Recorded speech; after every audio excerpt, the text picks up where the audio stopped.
Op dit moment stik ik op de dijk in Holwert. En zoals je hem kunnen zien achter mij, bestaat het gebied vooral nog uit weiland.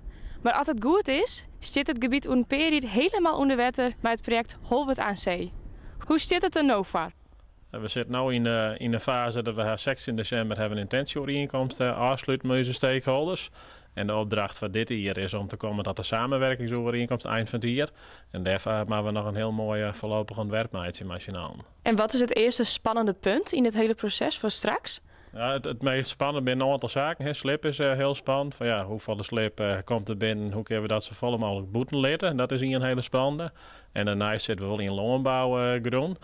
Dus we moeten zien dat we met de boeren samen klimaat creëren kunnen. Dat de boeren geen last hebben van zout wetten naar binnen. Dit ben wel de meest cruciale. Heel last van dat de zout naar binnen komt. Komt er landbouwgrond onder water te staan. Dus daar hebben we machinaal wel een hele goede oplossing voor vinden. En dat met slip, dat is wel de meest cruciale punten waar wij een heel soort aandacht van nemen. Dit. En welke hobbels binnen er nou nog te nemen? Gearworking is heel belangrijk in de streek en dat we maar ook hetzelfde doel verenigen. Nou, dat is het beeld wat er heel goed op staat. En met de financiering daarnaast hebben wij ook de ruimtelijke procedures op starten maken, want we hebben wel een aantal vergunningen nodig en die zijn net mis. En wat voor ondersteuning wil je van de gemeente Noord-Friesland? De gemeente Noord-Friesland is een van de partijen die meetekenen had in de intentieovereenkomst. Het project leidt ik in deze gemeente. Dus het is een gigantische uitdaging, net alleen voor de gemeente, maar ook voor de streek zelf.